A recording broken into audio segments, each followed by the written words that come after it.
Señor y Padre, te damos gracias por el día que nos permites hoy, porque nos permites el privilegio de venir a tu iglesia, al lugar en donde nos congregamos pública y comunitariamente para adorar tu nombre, a cantar himnos, a escuchar las escrituras, a leerlas, Señor, y a escucharlas también ser enseñadas, a orar en comunidad, Señor, a pedir perdón por los pecados nuestros y los de nuestros hermanos, Señor, como pueblo. Gracias porque nos permites, en todo el sentido de la palabra, rendirte culto a tu nombre, porque en este privilegio de rendirte culto, Señor, tú también te comunicas a nosotros mediante la operación misteriosa del Espíritu Santo a nuestros corazones, en la promesa de que donde hay dos o tres reunidos en el nombre de Cristo, allí el Señor Jesús está con nosotros, Dios está con nosotros. Sabiendo eso, te pedimos que ahora en el momento de la escuela dominical, tú en medio de nosotros nos guíes a toda verdad, nos guíes a la edificación de nuestros corazones en las verdades de tu palabra, muy a pesar, Señor, de mis dificultades, de mis limitaciones. Sé tú enviando tu Espíritu Santo para que tu palabra trastorne nuestros corazones y nos haga mejores adoradores de ti. Sé tú glorificado, Señor, nosotros edificados, en el nombre del Padre, del Hijo y del Espíritu Santo. Amén. Bueno, hermanos, hoy continuamos con la serie de enseñanzas acerca de la experiencia de la seguridad del creyente, la doctrina de la seguridad, de la gracia y de la salvación. Hoy será ya la última clase, la última lección al respecto de esta doctrina. Y como acostumbro, haré algún breve resumen de las cosas que hemos visto hasta ahora. Y además es importante porque ya es la última clase, de modo que será también enfáticamente un resumen de todo lo anterior. Entonces, para ir recordando, en las lecciones anteriores de esta serie, acerca de la doctrina de la seguridad, de la gracia y de la salvación, como es el nombre completo, hemos abordado tal doctrina de forma detenida, al menos en sus aspectos más importantes, aunque seguramente, como siempre advierto alguna cosa, podríamos haber profundizado más, porque bueno, las series son limitadas. Sin embargo, en principio definimos la seguridad de la salvación de la siguiente manera, desde nuestra primera clase, como una convicción firme y objetivamente fundada de que uno mismo se encuentra en un estado de gracia delante de Dios, basada enteramente en la obra de Cristo y confirmada por el testimonio del Espíritu Santo. Entonces establecimos que el fundamento de esta seguridad, que el fundamento de la seguridad que el creyente puede adquirir de que él mismo es salvo, y esto es importante porque lo distinguimos de la perseverancia de los santos. La doctrina de la perseverancia de los santos dice que aquel que verdaderamente ha creído, entonces no se perderá.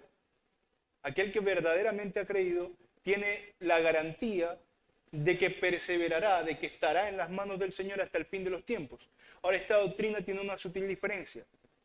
Es la idea de que uno mismo, estando en esa condición de estar salvado, puede adquirir conciencia de que está en esa condición de estar salvado. Puede adquirir la seguridad en su mente de que está en Cristo.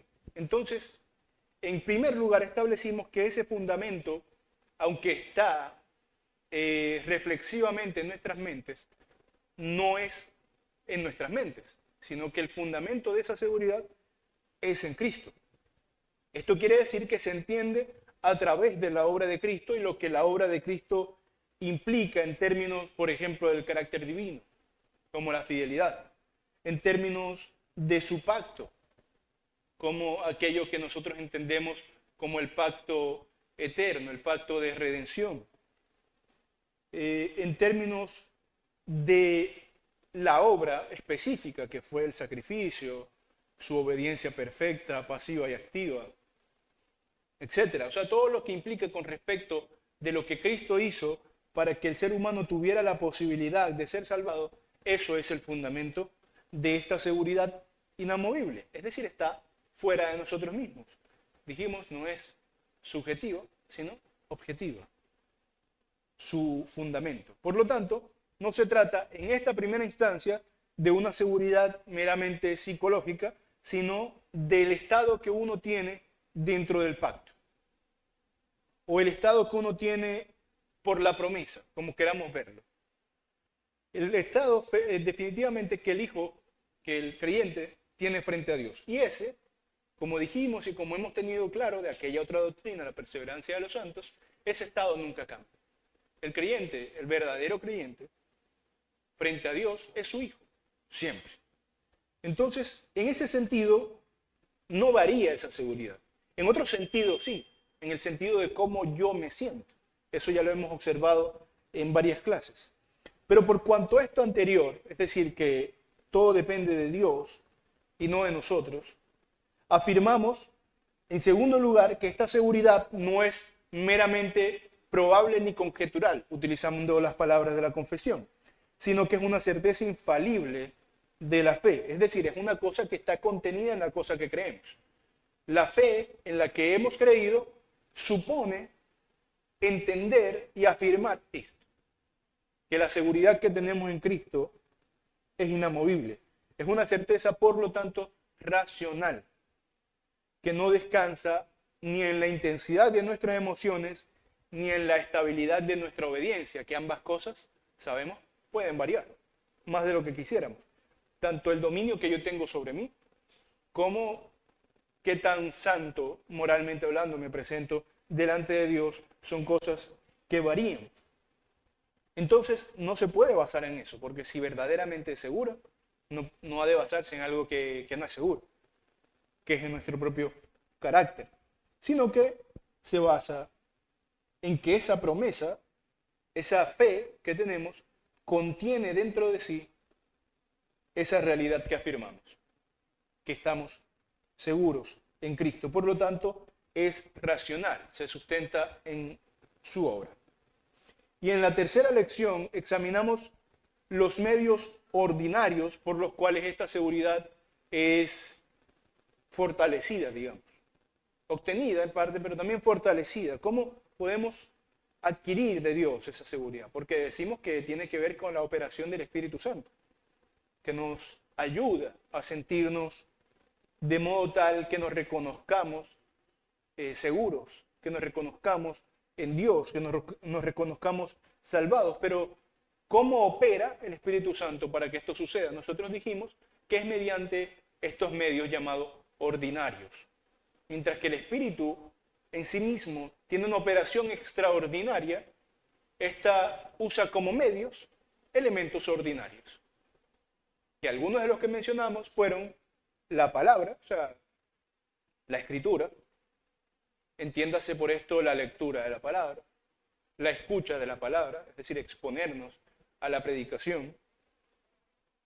En segundo lugar, la oración, es decir, exponernos a acercarnos a Dios y permitir en un ejercicio de humildad ser tocados por Dios. Y además, exponer a Dios nuestras inquietudes. Y en tercer lugar dijimos la vida en la iglesia, es decir, la congregación, el orar unos por otros, todo lo que, por cierto, en una de las series anteriores vimos, que fue la vida de la iglesia, que implica estar en una iglesia. Orar unos por otros, reunirse comunitariamente a orar, cantar himnos incluso. La vida de la iglesia forma parte de estos medios ordinarios mediante los cuales Dios hace crecer la gracia de la seguridad, la gracia de la confianza, la gracia del gozo en nuestros corazones y por lo tanto nos puede hacer sentir seguros.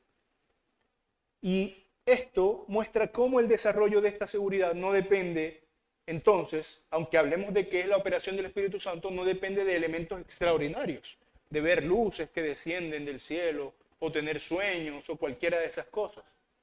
Que si a alguno le acontece, ha de acontecerle en silencio, no depende de eso, sino que depende, o mejor dicho, están disponibles a nuestras manos medios que son no extraordinarios, sino ordinarios. Por lo tanto, accesibles a todos. Por lo tanto, nadie tiene la excusa de decir es que yo no tengo la manera de hacer esto que el Señor me dice que haga para sentirme gozoso, que el Señor me dice que haga para sentir que tengo mayor comunión con Él.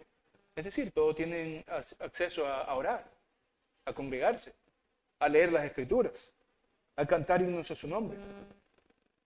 El Señor ha dispuesto esos medios de forma ordinaria. Por lo tanto, podemos resumirlo en que la forma en que el creyente puede fortalecer esta seguridad es por el uso diligente de esos medios que llamamos medios de gracia.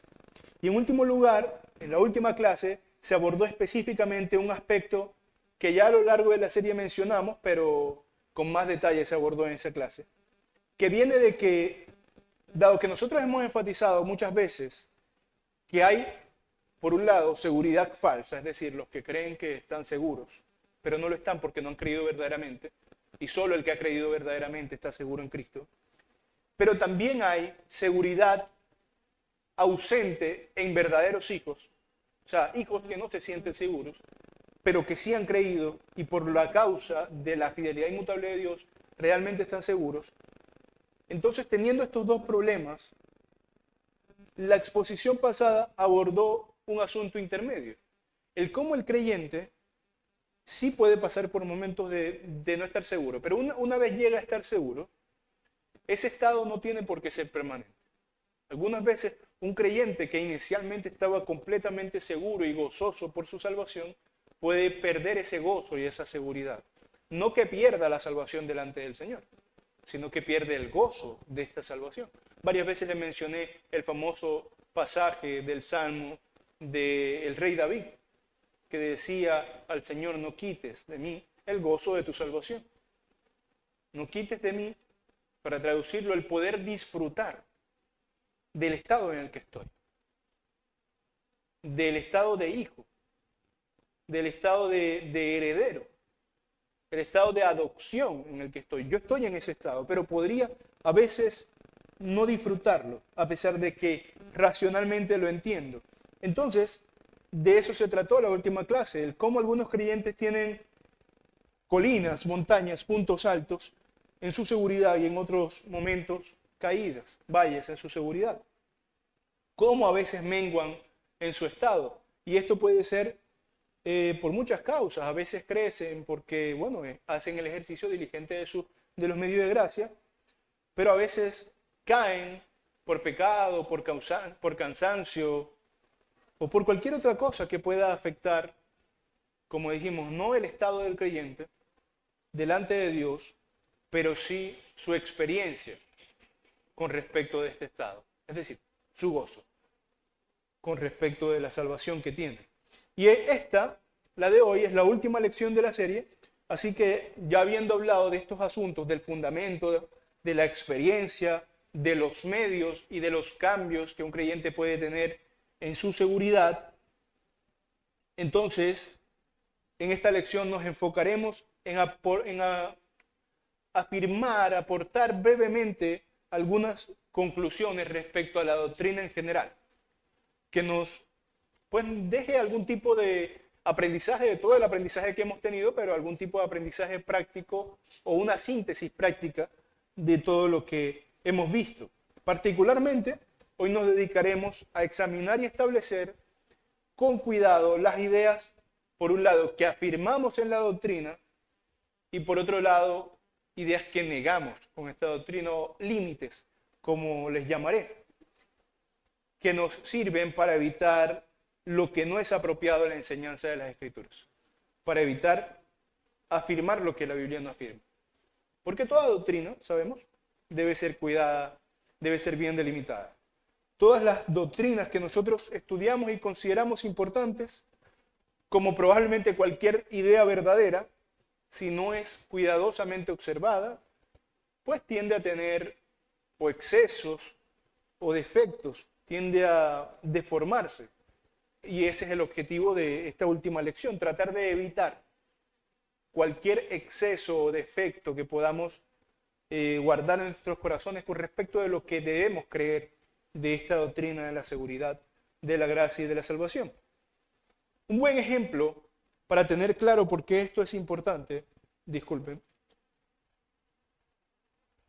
de cómo una doctrina se deforma, creo que se encuentra, por ejemplo, en las advertencias del apóstol Pablo en su carta a los romanos, tanto a judíos como a griegos. Ustedes saben, digamos, la primera mitad de Romanos se dedica, por un lado, a la presentación del Evangelio, por otro lado, a manifestar la indefectible condición del ser humano enemistado con Dios, y por otro lado, en esa tercera parte, en ese tercer momento de la mitad de la carta, se refiere tanto a judíos como a griegos, cada uno por distorsiones que tenían de la doctrina, en este caso parecida, una idea parecida al asunto de la seguridad. Por un lado, a los judíos que creyéndose, o sabiéndose, creyéndose no, sabiéndose el pueblo elegido de Dios, pensaban que ese lugar estaba tan seguro que podían incluso ser incrédulos y ser salvos.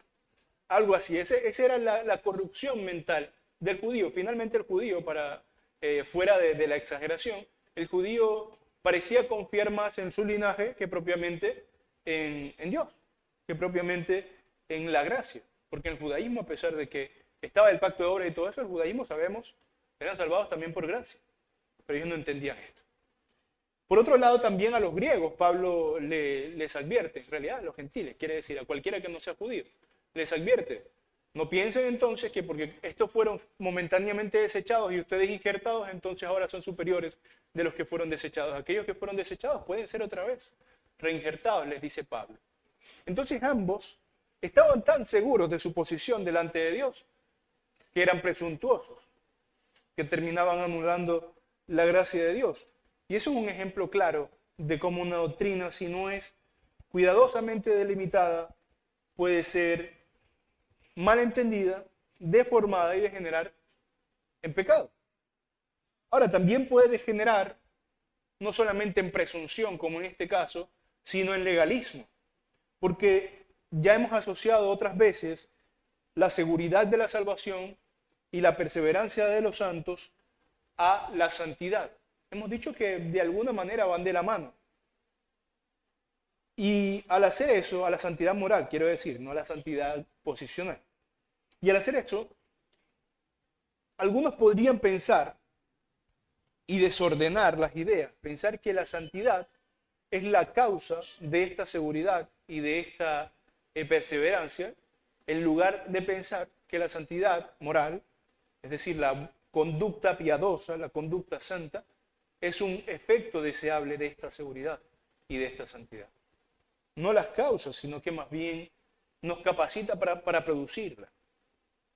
Entonces esta doctrina puede convertirse, mal entendida, en presunción, en libertinaje y en legalismo, como mencionamos. Un tercer ejemplo es ese del libertinaje que menciono. Y todos recordamos aquella pregunta retórica del apóstol Pablo en Romanos 6:1. ¿Perseveraremos en el pecado para que la gracia abunde? Entonces digamos, estos son, seguramente hay más, pero al menos tres grandes perversiones que se puede hacer de esta doctrina. La presunción, el gloriarse de lo que no debemos gloriarnos. Como diría Pablo, ¿quién tiene algo que no le haya sido dado? Y si es así, ¿por qué ha de gloriarse? Entonces ese es un primer exceso que podría ocurrir. El segundo es el legalismo. Pensar que este estado tan seguro en el que estoy ha venido por algo que yo hice. Y se mantiene por cosas que yo hago. Y el tercero, el libertinaje. Pensar que estoy en un estado de seguridad tal que no hay nada que se me demande. Entonces estas tres cosas, que pueden ser deformaciones de la doctrina mal entendida, trataremos de cuidar, y alguna que otra cosa más en lo que podamos mencionar. Así que, en aras de establecer este correcto equilibrio de la doctrina que les menciono, la lección de hoy se titula Afirmaciones y límites de la doctrina de la seguridad. Bueno, más largo, ¿no? De la doctrina de la seguridad, de la gracia y de la salvación.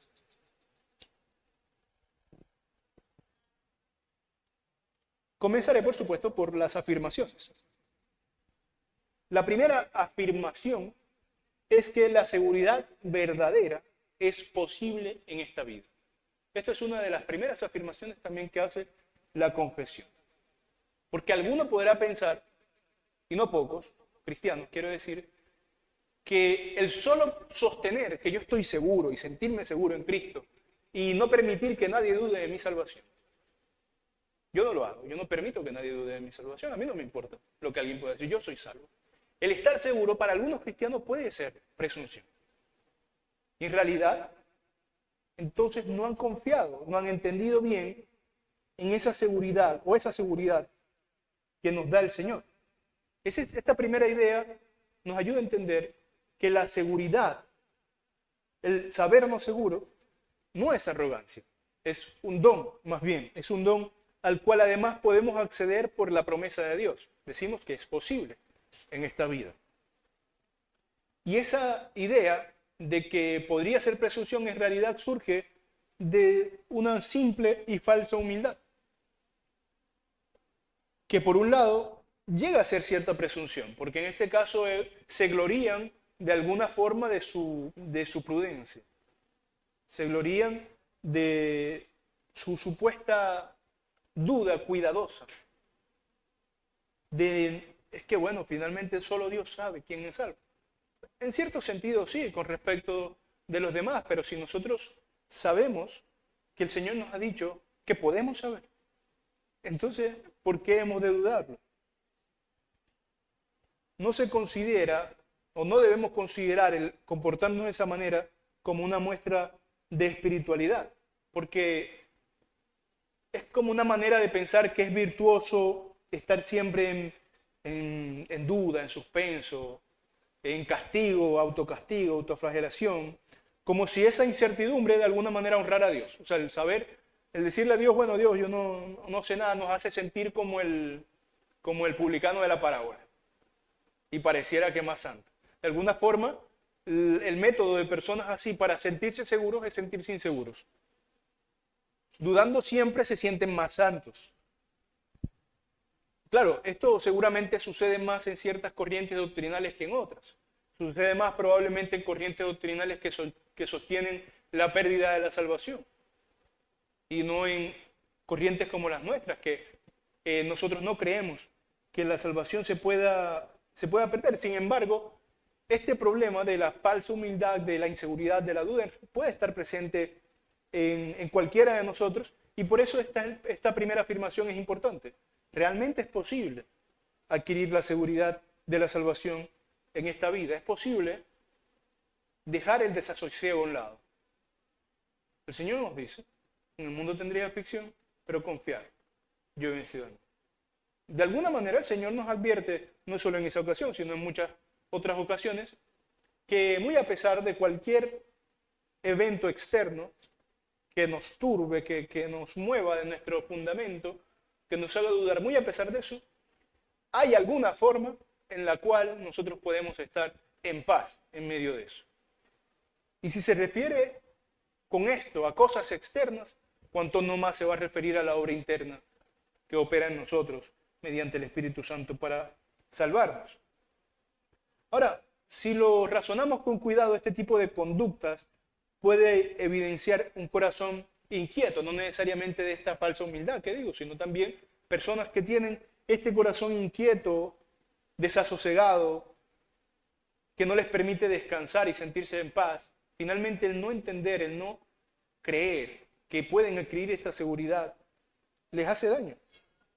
Porque no pueden disfrutar como aquel himno que algunas veces cantamos, que dice, cualquiera que sea mi suerte diré, estoy bien, tengo paz, gloria a Dios. Y dice otra serie de cosas que en la tentación, que en la duda, que aún si Satán lo ataca, sé, parafraseando, que Cristo comprende todas estas cosas. Comprende mis dudas, mis tentaciones, comprende mis caídas, y que comprendiéndolo Él obra en mi favor. El que no entiende, el que no afirma que podemos estar seguros en nuestras mentes, que podemos afirmar con toda seguridad, yo soy salvo, muy a pesar de lo que cualquier otra persona diga, se pierde de tener esta paz que podríamos cantar en un himno como ese. Aquel que para sentir paz necesita una estricta observancia de prácticas sobre las cuales, por cierto, nunca podrá alcanzar la perfección que quisiera alcanzar, desprecia de hecho, de facto, que sea posible alcanzar este estado mental de seguridad en esta vida. Necesita de algo siempre, más allá de la promesa misma, para sentirse salvado.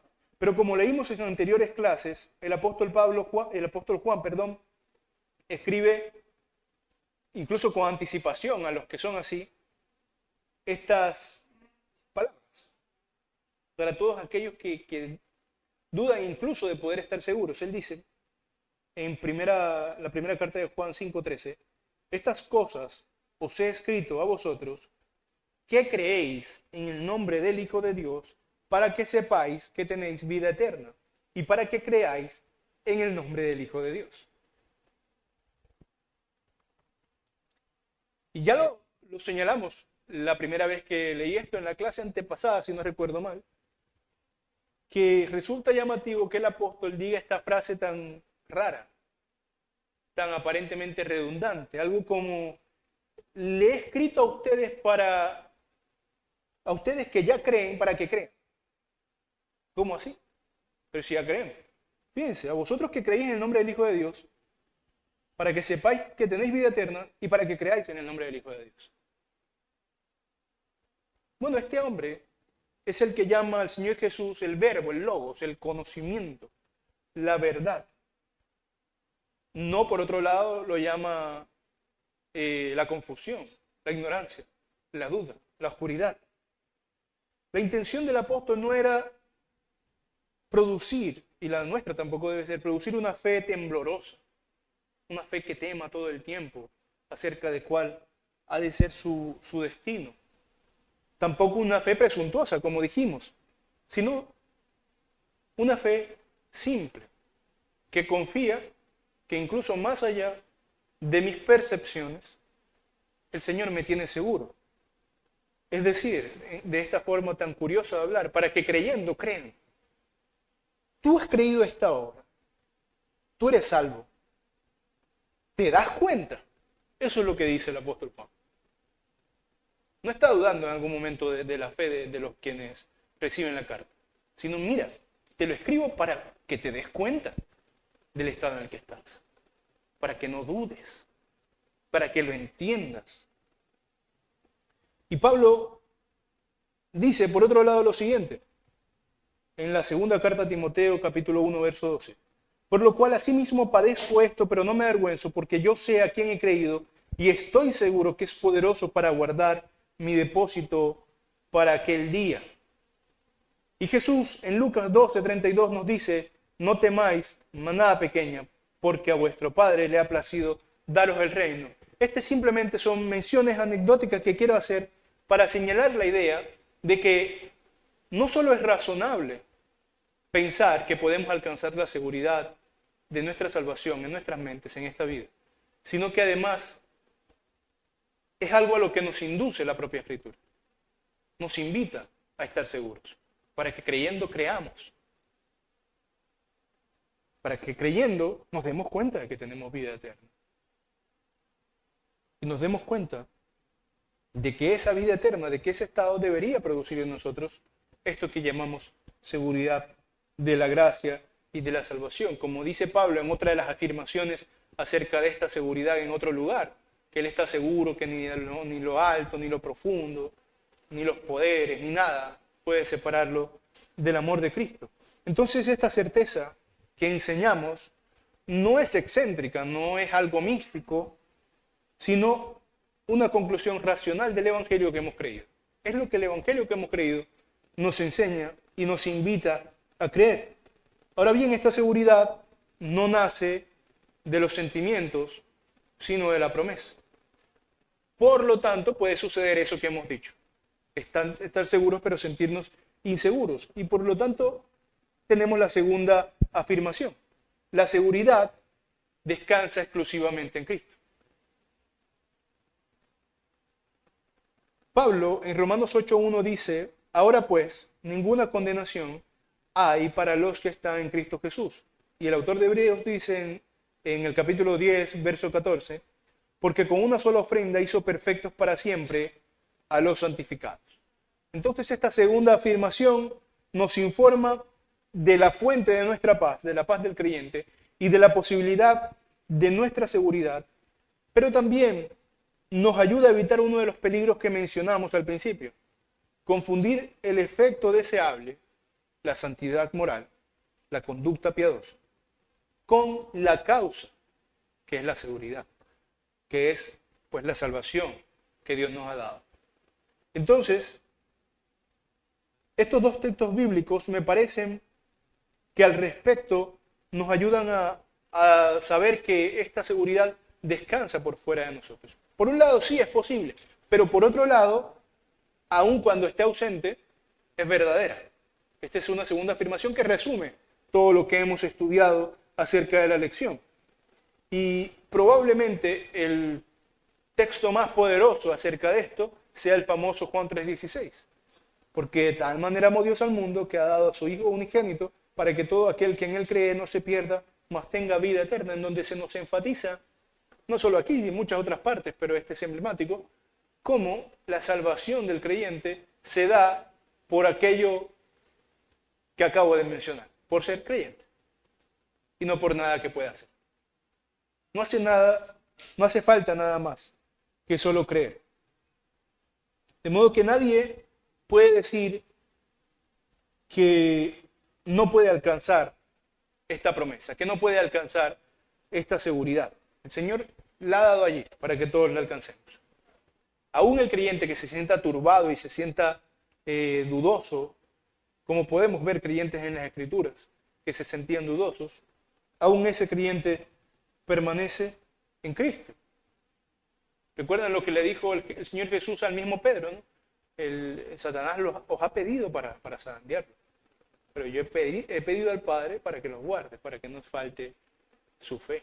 ¿Y cómo lo zarandea? ¿Cómo zarandea al apóstol Pedro? Pero el apóstol Pedro permaneció en el Padre, a pesar de todo. A pesar de la gran ofensa contra el Señor Jesús, que fue negarlo. Pero el Señor sabía que a pesar de esa negación externa, Pedro creía en él. Cometió un pecado, pero Pedro creía en él. Por lo tanto, en ningún momento fue apartado de la mano del Padre, de la mano del Hijo tampoco. Entonces, estas dos primeras afirmaciones, que la seguridad es posible y que descansa en Cristo, debe ser justamente acompañada por la siguiente y última afirmación que haré. La seguridad no pertenece a la esencia de la fe. Y esta afirmación sí viene textualmente de la confesión. Y es una de las que considero importantes para sintetizar todas las afirmaciones que hemos hecho. Porque obra para nuestro consuelo y para nuestra humildad.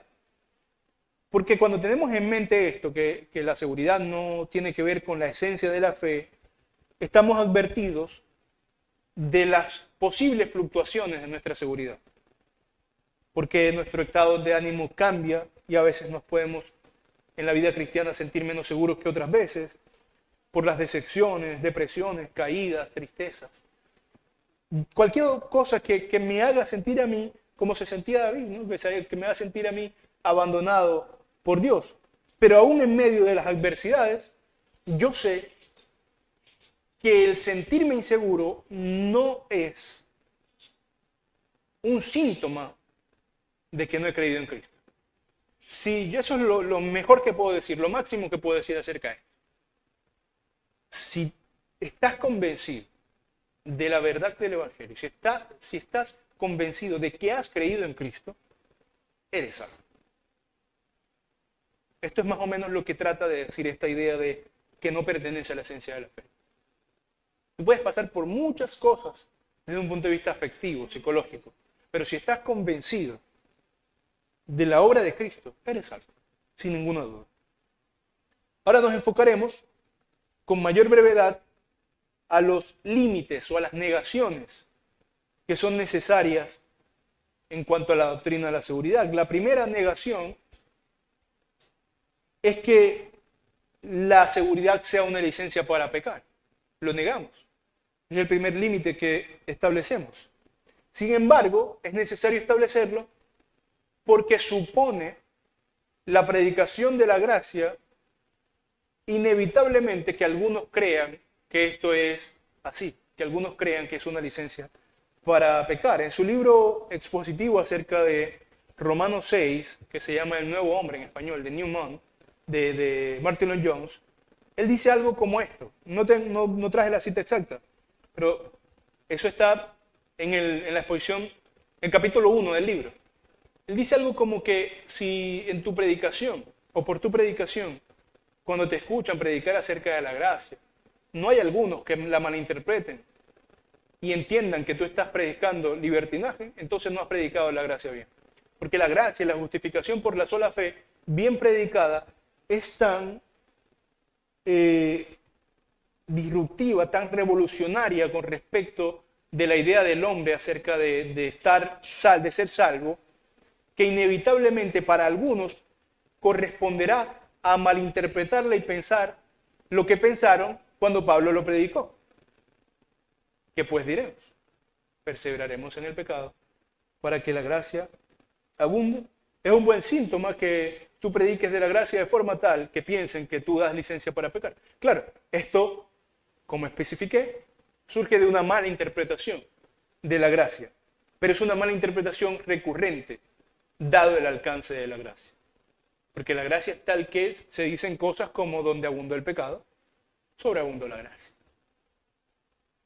Entonces la idea es que la gracia es una cosa tan seria y profunda que la seguridad que viene con ella se debe recibir de forma tan seria y profunda que ha de parecer cuando la enseñamos que incluso no exige nada. Ha de parecer eso. Porque la gracia es así, no exige nada, es libre y gratuita. Sin embargo, eso es una primera negación, que implica libertad para pecar, licencia para pecar. No es así, no lo implica. Como advierte Pablo ante la respuesta de este mismo asunto. ¿Qué pues diremos? ¿Perseveraremos en el pecado para que la gracia abunde? Esto es Romanos 6, 1 al 4. En ninguna manera. Porque los que hemos muerto al pecado, ¿cómo viviremos aún en él? ¿O no sabéis que todos los que hemos sido bautizados en Cristo Jesús hemos sido bautizados en su muerte? Porque somos sepultados juntamente con él para muerte por el bautismo, a fin de que también, como Cristo resucitó de los muertos por la gloria del Padre, así también nosotros andemos en vida nueva. La gracia entonces es tan grande que parece que contempla la pertinacia humana. Y lo hace. Contempla incluso nuestros eventuales pecados. Por lo cual puede producir la equivocada idea de asumir que es indiferente con respecto de nuestra vida moral. Pero la seguridad bíblica no descansa en una ficción jurídica, y esto es importante. No descansa en la ficción de que somos justos. Descansa en la declaración verdadera de que somos justos, con la consecuente declaración de que somos santos y la consecuente transformación de hacernos santos. Descansa en la unión con Cristo. Dice Pablo, porque los que hemos muerto al pecado, ¿cómo viviremos aún en él? Entonces la seguridad no es un permiso para seguir siendo como éramos, más bien, ahora que hemos sido unidos a Cristo, se nos habilita para abandonar esa forma vieja de vivir. En palabras de Pablo, el que hurtaba, no hurte más. Tan sencillo como es. El que hurtaba y ha venido a Cristo, es salvado. Pero ojo, si sigue hurtando, no hurtes más. No es propio del llamamiento seguir viviendo de esa manera. Por eso la seguridad genuina produce libertad de aquello de lo que el Señor nos hace libres. Cuando el Señor nos dice que hemos sido libres del pecado, sabemos que no dice que no pecaremos más. Eso es una idea. Entonces, ¿en qué sentido nos hace libre del pecado? En el sentido de que el pecado ya no se enseñorea de nosotros. Ya la potestad de la muerte del pecado no tiene poder sobre nosotros. Y estando así libres, entonces también estamos habilitados para rehuir de él, para santificarnos. Y consecuentemente, con esto dicho, el segundo límite que mencionaré es que la seguridad no elimina la necesidad de perseverancia. Quiero decir, perseverancia en el sentido de la práctica de la vida piadosa. Pablo dice en Filipenses 2:12, ocupados de vuestra salvación con temor y temblor. Y Pablo, que es un gran predicador de la gracia, dijo esto que nos suena más a Santiago que a Pablo. Ocupados de vuestra salvación con temor y temblor. Pero la idea es bastante sencilla. La idea no es que cambió de parecer. La idea elemental que está detrás de esto es algo como vive según has sido llamado a vivir. No eres más enemigo, no vivas como enemigo. No estás ya bajo la potestad del pecado, no vivas como si las tuvieras. Vive según el llamamiento que has tenido. Ahora dice, con temor y temblor, que es el último límite que ponemos, la última negación que hacemos, que la seguridad implica que Dios no nos disciplina. No es así. Aún estando seguros, Dios nos disciplina. Dice Hebreos 12, 3 al 6, o más bien 5 al 6, citando algunos elementos del Antiguo Testamento, este recordatorio. Y habéis ya olvidado la exhortación que como a hijos se os dirige, diciendo, Hijo mío, no menosprecies la disciplina del Señor, ni desmayes cuando eres reprendido por Él, porque el Señor al que ama, disciplina y azota a todo el que recibe por hijo. He aquí la razón del temor y temblor que nos dice Pablo. No es que haya que cuidar la salvación con temor y temblor porque hay algún tipo de probabilidad de perderla, sino porque el Señor es Padre recto. Es alguien que en la parábola, cuando el Señor de alguna manera se compara, se tipifica con un elemento de dureza de la parábola, se compara con un hombre que algo así decía, que cosecha lo que no siembra y toma lo que no puso. Un hombre duro. Ese es el Señor. Dios es duro, tanto como es misericordioso. Entonces podemos estar seguros que todo aquel que está en Cristo está seguro. Pero todo aquel que estando en Cristo y que use su seguridad como pretexto para no vivir santamente, así como un padre humano disciplina a sus hijos, nuestro Padre Divino nos disciplinará si actuamos de esa manera. En conclusión, hermanos, finalmente debemos observar que esta doctrina bíblica mantiene, como muchas otras doctrinas, una tensión que no debemos tratar de resolver artificialmente, ni tampoco que debería preocuparnos en exceso. Que como dijimos, hay quienes sin estar seguros se sienten seguros y que estando seguros se sienten inseguros. Pero también hay quienes nos parecen a nosotros estar seguros y no lo están. O quienes nos parecen estar perdidos y no lo están. Habrá sorpresas en el cielo, sabemos. Tanto por evidencia de personas que no esperábamos como por ausencia de personas que esperábamos. Seguramente en las iglesias hay falsos profesantes y también hay hermanos que, siendo expulsados y tenidos por gentil y publicano, no lo sé, realmente sean cristianos y hayan sido expulsados, no injustamente, por supuesto, probablemente justamente por el ejercicio administrativo de la iglesia, pero que preserven dentro de sí la verdadera fe. Ahora estas tensiones no están para ser resueltas por nosotros porque de todas formas no nos competen, sino que más bien están para conducirnos en ellas de forma tal que, como dice Pablo, perseveremos en el bien hacer. Hagamos las cosas que debemos. Por lo demás, hermanos, descansemos en el único que provee el verdadero descanso, en Cristo. Quiero terminar leyendo, como en otras lecciones de esta misma serie he leído, porque me parece el emblema de la serie acerca de la seguridad, el Salmo 27, del 13 al 14.